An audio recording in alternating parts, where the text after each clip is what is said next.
అనమాట. ఇంకా మనకు రామ్ చరణ్ గారు, ఎస్జే సూర్య గారు వీళ్ళిద్దరూ వచ్చేసి ఒక అవుట్ స్టాండింగ్ పర్ఫార్మెన్స్ ఇచ్చినారు. రామ్ చరణ్ గారు అయితే ఇంకా మూవీ రంగస్థలం తర్వాత ట్రిపుల్ ఆర్ తర్వాత మళ్ళీ మనకు గేమ్ చేంజర్, ఆయన యాక్టింగ్ స్టెబిలిటీ అంతా ఆయన చూపిస్తామని అనమాట. ఆయన levels of improvement. Ram Charan గారు, ఎస్జే సూర్య గారు అంటే మోర్ దాన్ గేమ్ చేంజర్ ఈ movie. Ram Charan versus SJ Surya face of లాగా ఉంటుంది.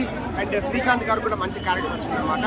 అండ్ రామ్ చరణ్ గారి డైలాగ్స్ కూడా, ఆయన డైలాగ్ డెలివరీ కూడా ఎక్సలెంట్ ఉందన్నమాట. ఎస్జే సూర్య గారు నువ్వు నేను ఒకటే అంటే సో రామ్ చరణ్ చెప్తాడనమాట, నువ్వు నేను ఒకటేంట్రా, నీకు రాజకీయం తెలుసు, నాకు రాజ్యాంగం తెలుసు, నీకు రిగ్గింగ్ తెలుసు, నాకు రూలింగ్ తెలుసు, నీకు జీవోలు పాస్ చేయడం తెలుసు, నాకు జీవోలు క్రియేట్ చేయడం తెలుసు, నువ్వు 5 ఏళ్ళు మాత్రమే మినిస్టరు, కానీ నేను చచ్చిపోయేంత వరకు నేను వచ్చేసి ఐఏఎస్. ఇలాంటి డైలాగ్స్ వచ్చేసి చాలా బాగుంటాయి. మంచి శంకర్ గారి మార్క్ అయితే కనబడింది. ఒకటైతే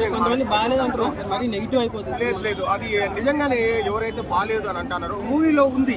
కొంచెం మనకు సెకండ్ హాఫ్ లో ఒక 10 minutes ట్రిమ్ చేసి ఉండొచ్చు, లేదా బెటర్ చేసి ఉండొచ్చు అనమాట. ఫస్ట్ హాఫ్ లో కూడా ఒక 10 minutes కూడా మేడ్ ఇట్ బెటర్. కానీ మూవీ వచ్చేసి వర్త్ వాచింగ్, అమౌంట్ మనకు నచ్చుతుంది.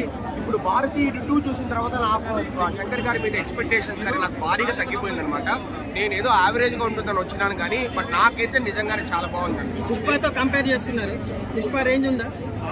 ఇప్పుడు పుష్పకి దీనికి కంపారిజన్ లేదు. అదేంటంటే అది అవుట్ అండ్ అవుట్ ఒక కమర్షియల్ మూవీ లాగా. ఇదేంటంటే మనకు సోషల్ ఇష్యూస్ శంకర్ గారి మార్క్ ఉంటుంది. సో మంచి మూవీనే బ్రో, హ్యాపీగా వచ్చి చూడొచ్చు. సంక్రాంతికి అయితే ఫస్ట్ హిట్ లోడింగ్ మనకు కలెక్షన్స్ అంతా నాకు తెలియదు కానీ బట్ ఒక శంకర్ గారు, రామ్ చరణ్ సాంగ్స్ కి అంత బడ్జెట్ పెట్టారు, అన్ని వేస్ట్. సాంగ్స్ బాగలేదండి. మధ్యలో వస్తారు ఇలాంటి పూరం బొక్కలు, దాంతో మనం పట్టించుకోకూడదు. సినిమా పరంగా అయితే 1 time వాచబుల్. ఫ్యాన్స్ కి ఏ సినిమా అయినా ఏ ఫ్యాన్స్ అయినా వాళ్ళకి నచ్చింది, ఓకేనా. సినిమా అయితే 1 time వాచబుల్ పోయా. అయితే సినిమాలో అయితే రొటీన్ స్టోరీ 1 time వాచబుల్. మిగతా 2 సినిమాల మీద డిపెండ్ అయ్యి ఈ సినిమా మీద కలెక్షన్ ఉంటుంది. యాక్టింగ్ అయితే అన్ని బాగున్నాయి, అన్ని కొన్ని క్యారెక్టర్లే ఉన్నాయి. బ్రహ్మానందం ఒక 2-3 నిమిషాలు వస్తాడు.